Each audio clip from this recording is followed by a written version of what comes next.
Hello student, welcome to my YouTube channel base of education Mantra. आज हम शुरू करने वाले हैं क्लास 6 की वर्कशीट नंबर 32 यानी कि कार्यपत्रक नंबर 32, जो कि सामाजिक विज्ञान में भूगोल से संबंधित है। भूगोल में पाठ 7 हमारा देश भारत के बारे में हम पढ़ने और समझने वाले हैं। आज की वर्कशीट में हम भारत के भौतिक विभाजन के बारे में अध्ययन करेंगे। अगर आप हमारे चैनल पर नए हैं तो हमारे चैनल को सब्सक्राइब करिए और इस वीडियो को अंत तक देखिए। तो चलिए शुरू करते हैं आज की वर्कशीट। चलिए स्टूडेंट, शुरू करते हैं आज की वर्कशीट। डायरेक्टर ऑफ एजुकेशन की तरफ से ये दी गई वर्कशीट नंबर 32 है। यह विषय है सोशल साइंस में ज्योग्राफी। क्लास 6 की ये वर्कशीट है। यहाँ पर अपना नाम, यहाँ पर क्लास टीचर का नाम। ये जो वर्कशीट है 8 फरवरी 2021 की है। तो भूगोल में हम पाठ 7 करने वाले हैं, हमारा देश और भारत, और इसमें हम भौतिक विभाजन के बारे में पढ़ने और समझने वाले हैं। तो चलिए हम देखते हैं अपनी वर्कशीट को। भारत में पाई जाने वाली भौतिक आकृतियाँ विभिन्न प्रकार की हैं, जैसे क्या कहीं पर्वत है, कहीं पठार है, कहीं मैदान है, और कहीं पर तट है, और कहीं पर द्वीप समूह है। और उत्तर में हिमालय पर्वतमाला स्थित है, और जिसका अर्थ है हिम प्लस आला। ये दो शब्दों से मिलकर बना है और इसका अर्थ होता है बर्फ का घर। हिमालय पर्वत को क्या है 3 मुख्य समानांतर श्रृंखलाओं में बांटा जाता है, और सबसे उत्तर में स्थित श्रृंखला को वृहद हिमालय या हिमाद्री के नाम से जानते हैं। जैसे आप यहाँ पर भारत का मैप देख रहे हैं, तो ये जो उत्तर का जो भाग है, जो ये हिमालय का पार्ट है, इसमें क्या है, इसको 3 श्रृंखलाओं में डिवाइड किया गया है। तो जैसे मान लीजिए सबसे ये जो उत्तर का जो हिमालय है, इसका नाम क्या है, वृहद हिमालय या हिमाद्री है। और जो बीच के हिमालय जो श्रृंखला है, इसका नाम है मध्य हिमालय या हिमाचल के नाम से कहते हैं। जो सबसे जो दक्षिण का है, जिसे शिवालिक कहते हैं, तो ये हिमालय की जो क्या है श्रृंखला है। तो इसे आप याद रखेंगे, समझेंगे। इस श्रृंखला में क्या है, विश्व की सबसे ऊंची शिखर है। जो ये आपकी जो ये उत्तर की सबसे जो श्रृंखला है बृहद हिमालय, इसी श्रृंखला में क्या है, विश्व की सबसे ऊंची ऊंची पर्वत श्रृंखलाएं विद्यमान है। फिर इसके नीचे मध्य हिमालय या हिमाचल स्थित है, और ये क्या है हिमाद्री के दक्षिण में स्थित है। और सबसे लास्ट में सबसे उत्तर की तरफ है, इस साइड में शिवालिक सबसे दक्षिण में स्थित है। मतलब कि हिमालय की सबसे दक्षिणतम श्रृंखला में क्या है, ये शिवालिक है। अब स्टूडेंट यहाँ पर आपको ध्यान देना है कि यहाँ पर आपको गतिविधि में करना क्या है कि हिमालय के 5 प्रमुख शिखर का नाम पता लगाना है।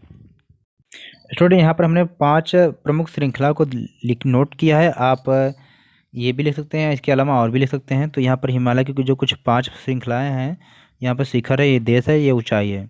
तो माउंट एवरेस्ट है जो नेपाल राज्य में स्थित है, इसकी ऊंचाई कितना है 8848 मीटर। कंचनजंगा जो है ये भारत में है, ये 8598 है। मकालू क्या है नेपाल में 8481 है। धौलागिरी नेपाल राज्य में स्थित है, 8172 है। नंगा पर्वत भारत राज्य में स्थित है, 8125 है। और ये कोई सीरियल नंबर नहीं है बेटा कि नहीं, ये क्रम से ही है। ठीक, माउंट एवरेस्ट के बाद आपका क्या है K2 पड़ता है, गार्डन राष्ट्रीय पड़ता है। तो इसको आप ध्यान रखेंगे। चलते हैं हम आगे, देखते हैं। हिमालय के दक्षिण में भारत का उत्तरी मैदान स्थित है। मैप में आप देख रहे हैं बेटा, जो ये आपका हिमालय पर्वत है। इस पर्वत के आप जो उत्तर में आप देख रहे हैं, इस तरफ क्या ये उत्तरी मैदान है। ठीक है बेटा, तो इस चीज़ का आप ध्यान रखेंगे। हिमालय के दक्षिण में भारत का उत्तरी मैदान स्थित है। यह मैदान क्या है, समतल और सपाट, मतलब बराबर है, प्लेन है, यहाँ कोई उबड़ खाबड़ नहीं है। ये मैदान क्या है 3 नदियों के द्वारा बनाई गई है।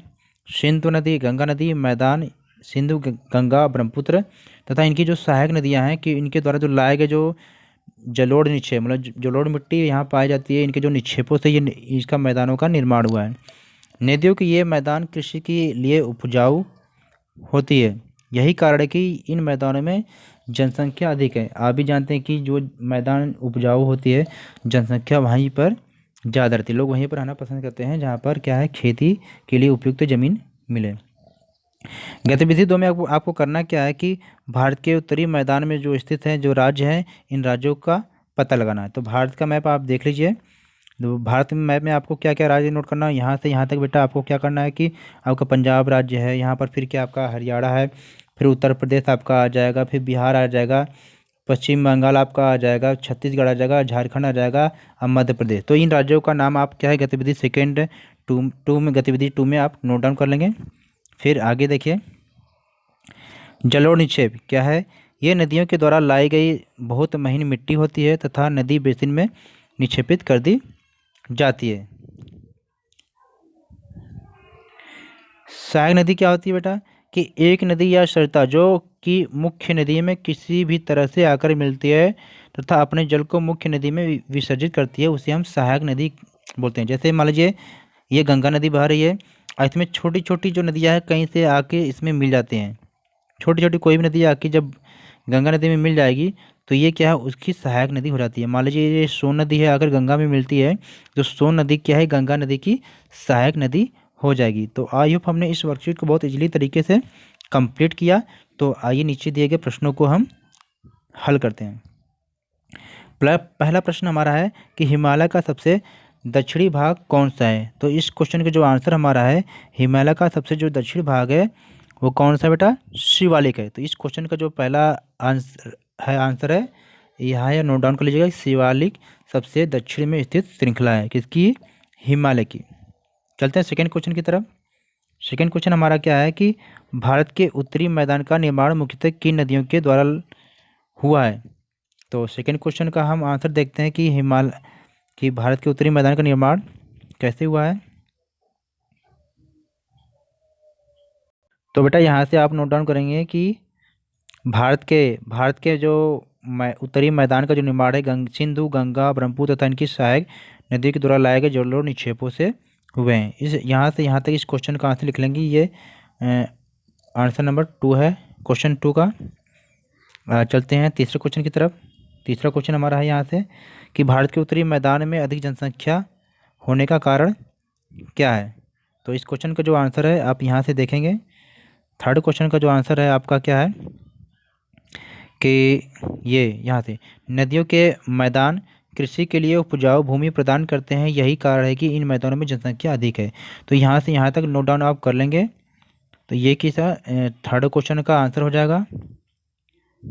तो आई होप स्टूडेंट हमने देखा कि इस वर्कशीट को हमने इजीली तरीके से कंप्लीट किया। तो इस वीडियो को लाइक करिए, ज़्यादा से ज़्यादा अपने दोस्तों के साथ शेयर करिए। Okay, take care, goodbye. फिर मिलते हैं एक नई वीडियो के साथ।